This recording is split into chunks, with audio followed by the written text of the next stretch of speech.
Hello everybody, how are you doing? Today on More Fanime, I will be reviewing, I will be discussing, we will be having a conversation about the One Piece Ace light novel, Part 2, The New World. Oh yeah, if you haven't seen my Part 1 review, I highly recommend you go back there and watch that first, and I also highly recommend you read these bad boys because they're actually pretty fun.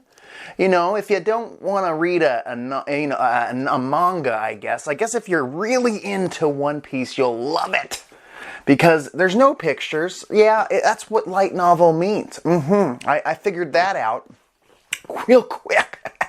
But I would say One Piece is the first anime / manga that made me love it so much that it wanted me to digest every piece of material out there, and I have reached the light novels.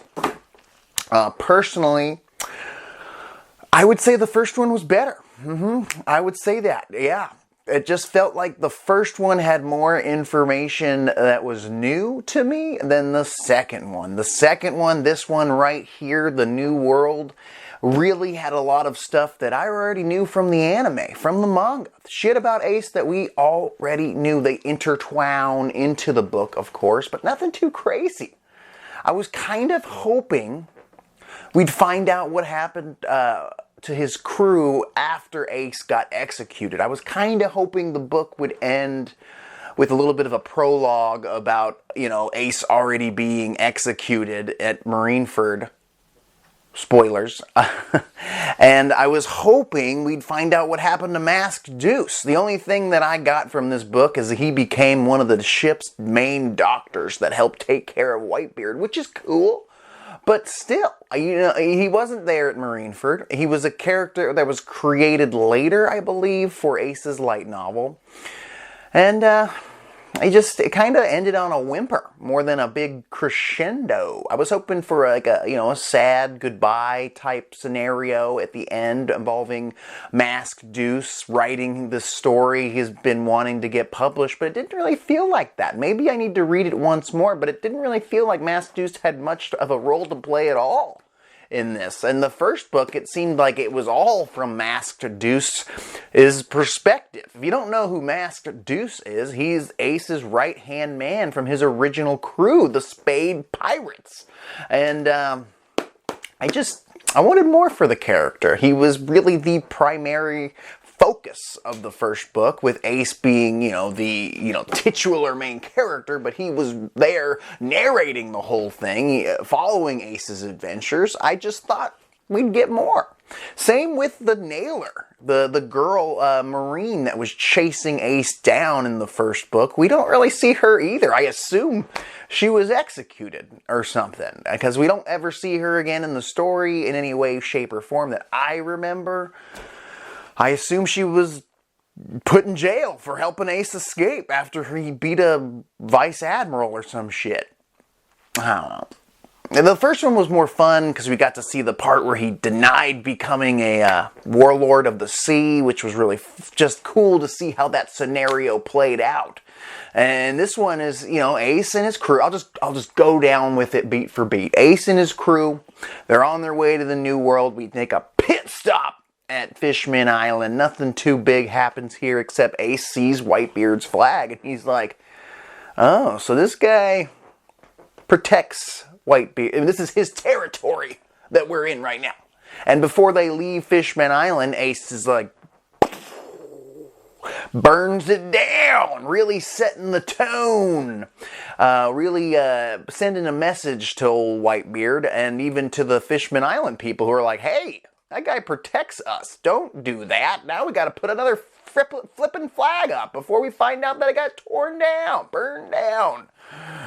It's fine, though. They go from there into the New World. They eventually find Shanks. We all know he goes and finds Shanks, and they have a little bit of a powwow talking about Luffy being his brother. He just wanted to pay his respects to one of the 4 emperors of the New World, and it was like, oh, you're Luffy's brother? Sit right down, buddy. Let's have some beers. Let's get some grog a-flowing. And they discuss what Ace's ambitions are, and I think it was Shanks who said that you don't really sound like much of a pirate. You don't want to be king of the pirates, blah, blah, blah. Like, what do you want? He's like, I want to be bigger than the king of the pirates, buddy. I'm going to take down the strongest man in the world. And Shanks is like, oh, so you want to go after Whitebeard then? So, I'm not sure. I assume Shanks knew that Ace was Roger's son at this point. But no clarification on that one. Since he traveled with Roger, you think they'd have a little bit of a convo about that. But I guess they just, Shanks is like, I don't have any connection to you in particular, other than thanks for stopping by, and I love Loof Dog. He's my bud, and I assume his journey will be beginning anytime now.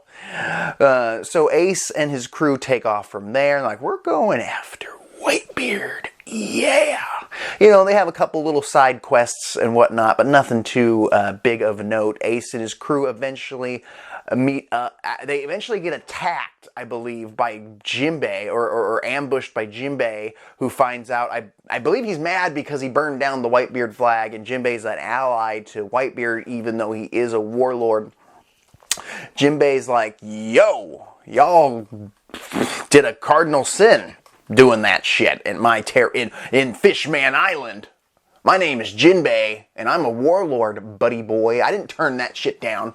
Not that he's proud of being a warlord, but I protect my people, and you're coming in there burning things down. We got to talk about this. And then him and Ace end up fighting for a long period of time, but we already knew that from the anime. Eventually, they basically draw. Ace doesn't get the win, but he's able to compete with somebody as strong as Jinbei at this point in his career as a pirate, which is pretty damn impressive. Ace was a main character. He had that main character energy, to say the least. Eventually, though, the Moby Dick comes up from the seas. And it's Whitebeard and his crew, and they're just like, hey, I heard you wanted to fight me. Ace is like exhausted from dealing with Jinbei's bullshit. And he's like, you guys gotta go. Crew, out of here. I'm the one that asked for this fight. So he creates a flame wall, and he's like, bring it, Whitebeard. Let's go fisticuffs. And Whitebeard basically one-shots Ace for the most part. To be fair, again, Ace was pretty beat up.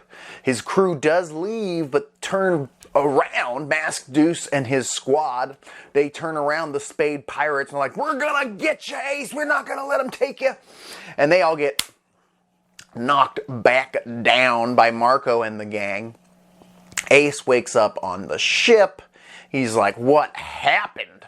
And I believe he's talking to Thatch, this guy right here above Blackbeard. Thatch, the cook of the Whitebeard pirates, the guy that Blackbeard eventually kills for the darkness fruit that he gets later on in the story.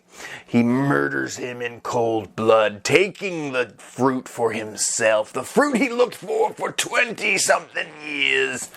That happens. Not in this book, but eventually that happens. But Thatch is kind of a big character in Ace's life. We get to bond. I guess it's nice. This book is nice in a way that if you didn't already care for Ace as a character because of his lack of screen time in the original manga/anime, this will help you care about him and his quest for revenge on Blackbeard after he kills Thatch, because Thatch is like the first guy to let him in, make him some food, really good food. Probably not good as Sanji, but damn good food. He's the head cook of the Whitebeard pirates for a reason. He's trying to talk to Ace. He's like, why are you so full of piss and vinegar? Like, why do you want to go after Pops? And Ace just can't understand why these people keep calling him Daddy or Pops. He's just like, I don't get it. I don't get this Whitebeard crap. I need to fight him. So Ace at some point tries to attack Whitebeard while he's sleeping. Whitebeard, sneezes and blows Ace away. Eventually, they agree to a deal where Ace goes, all right, give me 100 opportunities. Actually, Ace doesn't even agree to do 100 opportunities, but he wants to pay Whitebeard back for not only taking care of him and feeding him, but also taking care of his crew, feeding his crew, and giving them jobs to do as well in the crew, like incorporating the Spade Pirates into the Whitebeard crew temporarily until Ace decides what he wants to do with his life. But Thatch, kind of with rumors and whatnot, spreads that Ace gets 100 opportunities to fight Whitebeard, and once he reaches that 100th opportunity, he's done. Eventually, Ace learns to really respect Whitebeard, as we know from the manga. He loves the dude like a daddy. And this was the beginning of it. And it was really just a big old beat fest for Ace. He just got beat down by Whitebeard over and over and over. And I thought maybe at some point in this book, Ace would get a badass whole chapter of a fight with Whitebeard where he actually does okay, but every battle with Whitebeard is usually off I don't know, it's quickly taken care of in the book. You got a couple of paragraphs and it's over, or one sentence and it's like, oh, and then Ace lost again, and they had to fish him. They send the fishman member of his crew to go fish him out every time he gets knocked into the sea. You start to feel bad for the guy. I mean, he had ambitions to take down an emperor. He turned down being a warlord in the last book. And now here he had to essentially sacrifice everything, his whole goal. It's like he had two options. Either continue to fight Whitebeard till he dies, or join the crew. I guess he has three options. Join this crew. They're offering him the hand. Like, you want to join our crew? We'll let you in. We like you. We like your tude. We like your attitude, Ace. But you can't keep attacking Whitebeard. You gotta join the fam bam. You gotta call him Pops. You gotta let him be your daddy. And Ace is struggling with this because he hates his father for the reputation he left behind that, made him just resent fatherly figures altogether, to the point where he took his mother's last name, Porcus, and he wants to surpass his daddy, but he's got to let that all go, or he's got to go back to the start of the Grand Line, basically, and start this journey over again. Eventually, I do believe Ace had the potential to surpass Whitebeard at some point if he just kept pushing. Maybe by the time he got to Marineford. He did lose to Blackbeard, but he did have help from his crew. So at the very least, he was as strong as any major warlord. I would say that Ace was in the Doflamingo scale of power. Would you guys agree with that? Comment down below. Before he died, we get to see some shit about Blackbeard, as you see here on the cover. Blackbeard's a essential part of the end of this book, as Ace is trying to pay back the debt that he feels he owes to Whitebeard. He has Blackbeard assigned, or Marshall D. Teach assigned, because he's also part of the Whitebeard crew, been a part of the crew for a long period of time. Zee ha ha ha! He ends up basically being a dude that scores him and reports back, and he's like, yeah, he's good, see, he did a good job, shit like that. You get to see how sadistic Blackbeard can be, even at this point in the story, before he even knew about the darkness fruits, before he turned on the Whitebeard pirates. I was hoping for more from Marshall D. Teach as a member of the Whitebeard crew, but really he's just kind of the babysitter along with Thatch. They kind of combine their skills of babysitting in different ways, but Thatch was more of a mentor to Ace than anybody else, so you can see why Ace was so PO'd when he was killed for that fruit. I was like, couldn't you just have asked? Maybe it was part of the rules. I don't know. The rules in the Whitebeard crew is if you find a devil fruit, it's yours. You can sell it. You can eat it. You can give it away. It's your fruit. What if old Marshall D. Teach was just like, hey, Thatch, I've always wanted that fruit. I got pictures of it everywhere in my room. It's in my wallet. There's a little picture of that fruit. I've been looking for it for so long, buddy. I don't want to kill you. Just give me it. Maybe he just felt like it would have just been easier to kill him while he wasn't paying attention. Just assassination. I don't know.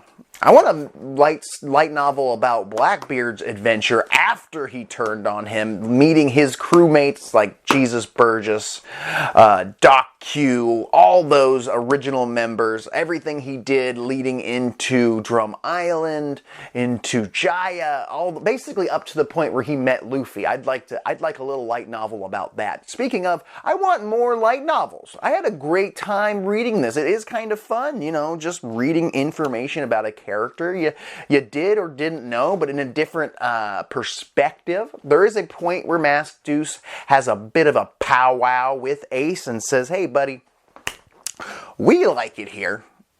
The crew, we're having a good time here. They take care of us. I'm a head doctor. There's a lot of hot nurses here too, which isn't too bad of a bonus if you ask me. And I'm kind of a big deal here.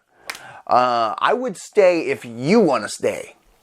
But that's up to you. And eventually the Spade Pirates get together and Ace decides, yeah, I think we're going to stop. I think we're going to stop being pirates. Not stop being pirates, sorry. We're going to stop being the Spade Pirates. And I'm going to join the Whitebeard crew. Y'all are welcome. Other members of his crew become teachers and whatnot, information getters.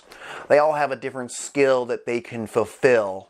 It would have been interesting if Masked Deuce was like, I'm going somewhere else, or I'm going to go finish my book, and then left, because it just seems so weird that he wasn't involved in Marineford, even though I know his character wasn't made yet, but I would have wanted more from him at the end. As I mentioned at the beginning of this video, I feel like it would have been cool just to see his emotions after he found out that Ace was executed, or going to be executed. Something to that effect, or just maybe he was writing these books, because that's what I thought from the first book. It felt like we were reading his novel, and it was kind of about Ace and himself on their adventure. But yeah, you know, Ace gets the white beard tattoo, as we see.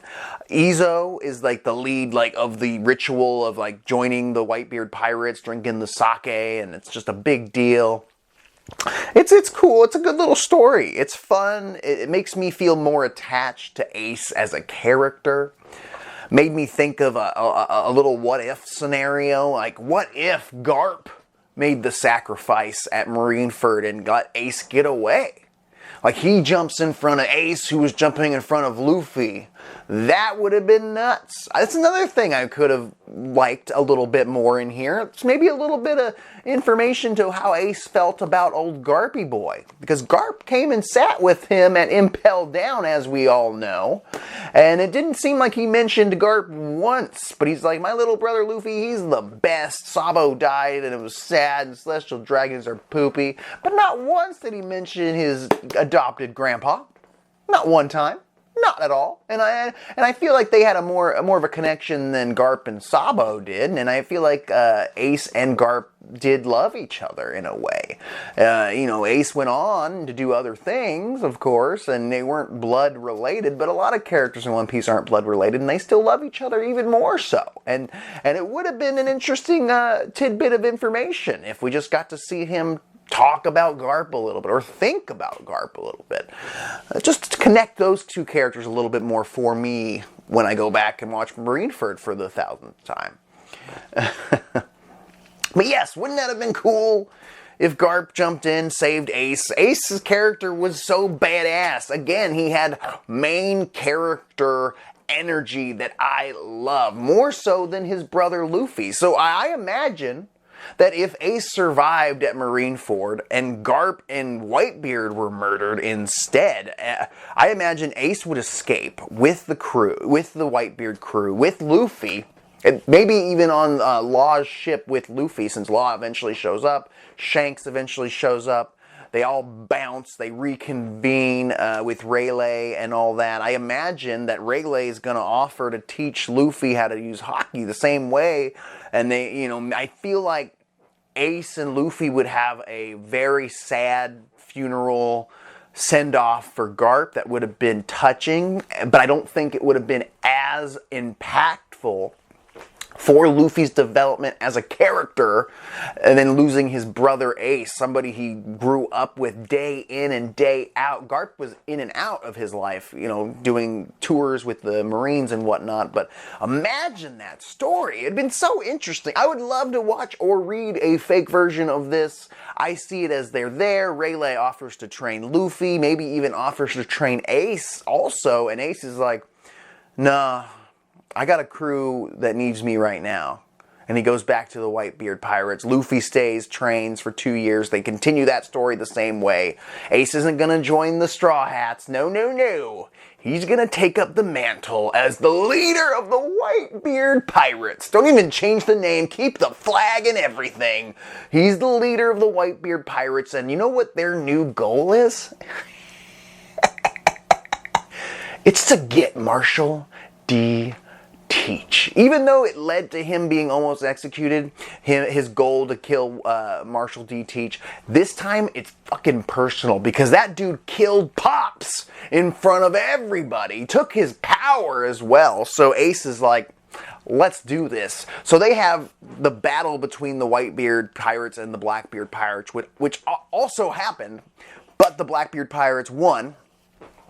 I imagine that Ace wins. I imagine Ace is so full of anger, but also passion. You know, he's taken over as the Whitebeard leader. He learned that Whitebeard sacrificed himself for a reason. He learned that maybe he wants to become king of the pirates now more than he ever did. He didn't want that at all, but maybe in honor of Whitebeard, and also as a way to push his brother Luffy, who also wants that thing. He's like, I need to become king of the pirates.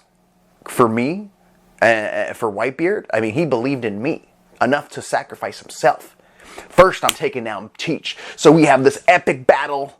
The Whitebeard Pirates come out on top this time because he's got some backup with Marco and Juzo and all of them. Maybe a year into the 2-year time skip this happens, this war, just like it did in the real story. Then when we get past the 2-year time skip, the Straw Hat crew goes to Fishman Island. Everything happens the same, except the new Emperor of the Sea isn't Blackbeard. It's Ace. Ace has taken up the mantle as Emperor of the Sea, but also he's after the Pirate King mantle that he didn't want. See, that would be cool. And then at the end of the story, instead of fighting Blackbeard, Ace challenges Luffy and says, "Hey man, we're brothers, and I know you want this. I know you wanted this since childhood.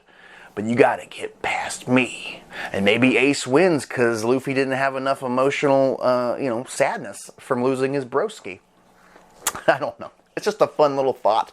What do you guys think? What do you think would have happened if Ace lived and Garp died? Comment down below. Let me know. What'd you think of these novels if you read them? This is More Fanime. I'll talk to you later.